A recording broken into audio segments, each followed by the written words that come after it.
genuinely don't even know how to react. It's been like 2 days. Okay, first of all, if you are new here and you've never seen my face, I am very random. You never know what's going to be on my channel, but I'm also a lot of fun. If you've been here for a while, you know that I said I was literally just going to start talking about whatever I felt like talking about. I don't think I've ever posted a video on my channel about what I'm reading, which is kind of ridiculous because I read a lot. I've always read a lot. So I had a double major and a minor for undergrad, not grad school, and my major was actually English, so I've always read a lot. It's been my thing. This book, however,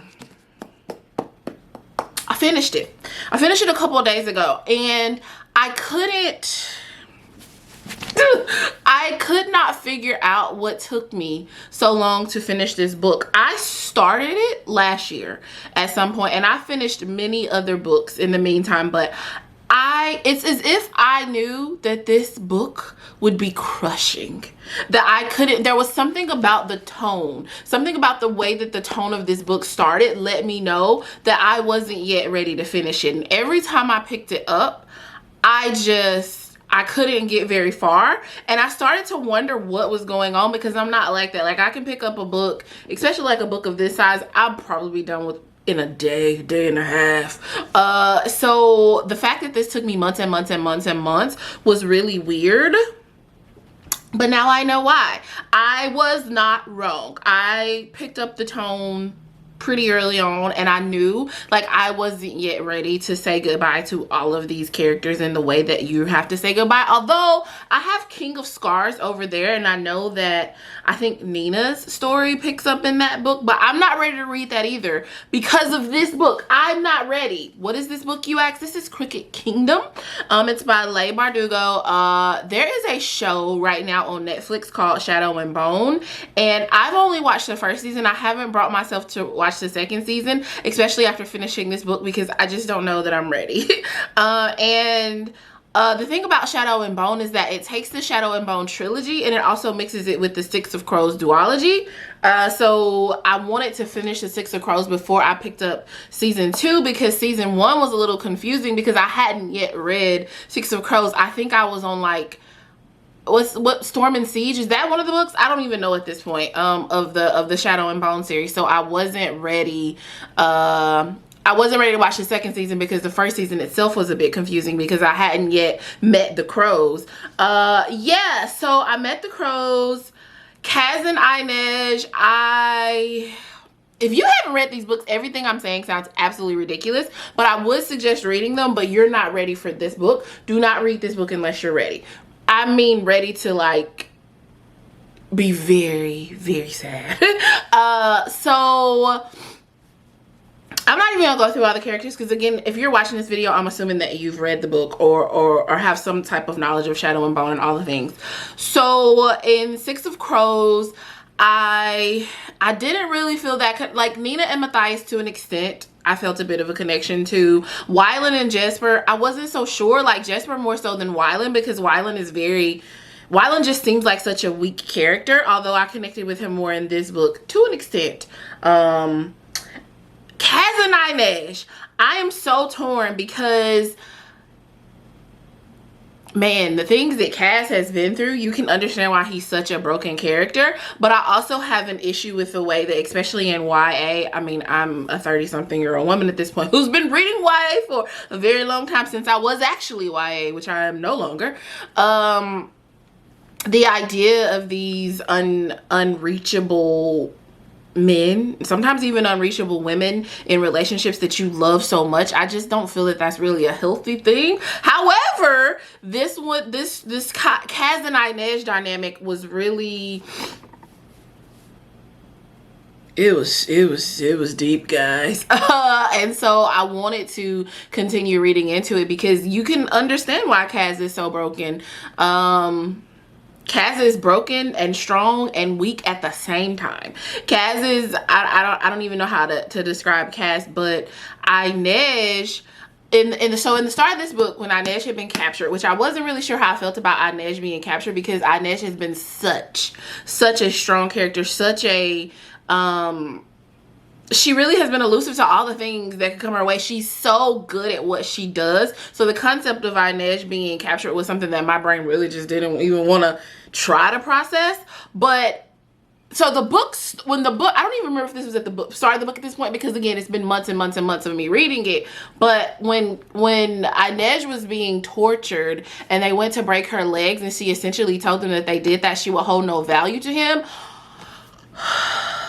The idea that although she loves this man so deeply and she feels as though, I mean, they're teens at this point, this person so deeply, and she knows, or she thinks that he loves her also, but she also knows that what matters to him is her value.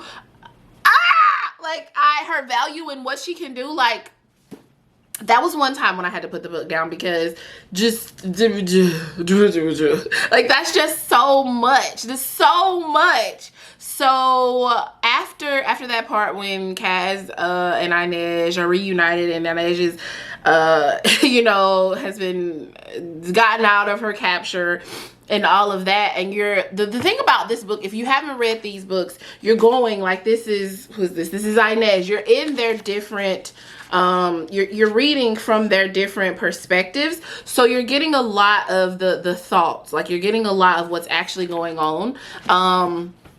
So you know that Inez is definitely processing the fact that she was realizing that Cass can never love her in the way that she wants to be loved, and that she carries all this value because of what she can do. But on the other side, you also know that Cass does love her, but Cass is unable to love her in the way that she needs to be loved because he's so freaking broken. Like, it is...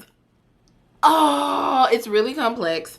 I'm not going to stay on that much longer. But then you have Nina and Matthias, which Matthias was raised in a way and literally devoted his life to be against what Nina herself is. And so in this book, he's going through the journey of realizing that the things that he thought were not even correct, like the things that he thought, the hatred that he had been, basically the hatred that had been instilled in him about these people that he didn't understand was wrong. So it's basically like his redemption of himself internally is going on in this entire book, and he's falling even more in love with Nina, who's fighting against this the addiction that she had because she saved her. People like this book is a lot. If it doesn't sound like it's a lot, it's a lot. Now, I was not one who, I don't really go that deep into book community, so I hadn't had any spoilers. I didn't know what was going to happen at the end, and nothing prepared me for what was going to happen at the end, and I'll get there when I get there. But this book also then takes you through so many people, all of the characters' backstories. Like, we knew some of Kaz, we knew a bit about why Kaz wore the gloves and the things that happened with Jordy and all those things, which are really, really sad, but you find out more. Oh, Inez. Inez being, you know, given away to all these random men, as she says. And her story, I think, is the most tragic to me. So you're going through that backstory. You learn about more about Wyland and the way his dad did him because he couldn't read and all these things. Like, you find out about his mom. Oh, and then Wyland's mom's actually alive, and his dad had put her in, like, there were so many times where I was literally like, what? Like, I never would have thought that Wyland's mom was alive, and her dad his dad basically tried to erase, he did try to kill him, like erase him and his mom from his life to basically start this new life, to have a new heir, because they weren't good enough for what he wanted. Like, so then I think that's when I started to develop a bit more of a connection to Wyland, because although I still see him as a very weak character, you can't help but to feel for him because of the way he was treated by his father. The person who should have loved him didn't love him because he wasn't good enough, because he was illiterate. Like, and then also, you hid my mom away. If I'm Wyland, you hid my mom. You told me that my mom was dead. She's not dead. She's institutionalized, and you erased her, got a younger woman, married her, and had a baby to erase me and replace me. Jesper, his relationship with his dad, like, Jesper really, like, oh, we found out the backstory of his mom and how his mom died, and that his mom also had, There was a lot. There was a lot. There was a lot. I'm not going to talk too much about this because if you've read it, you know, I just want to talk about my reactions and how I was unprepared for the end. So, the moment, so I was reading this book, it was like 2 a.m. and I got to the part where Wyland is like, what did he say? Oh my God, what's the line? It's before, here it is.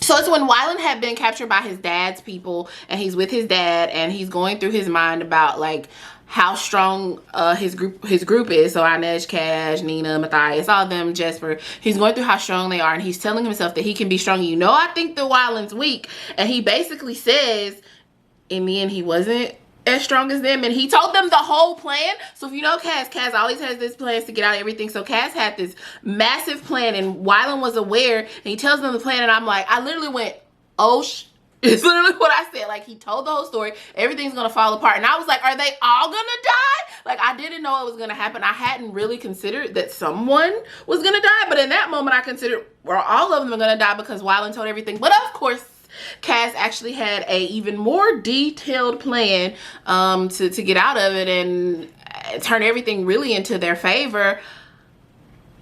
But then Matthias dies.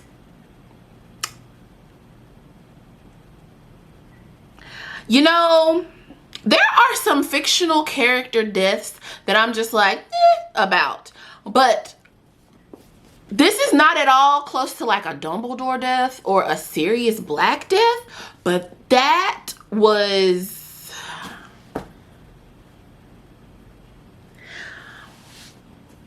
you know, you take us through, look here, Leigh.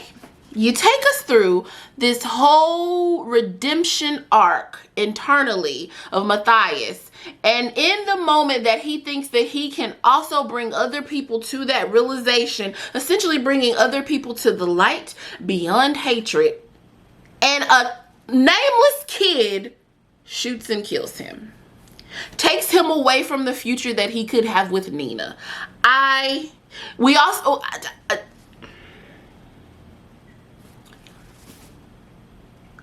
was not ready.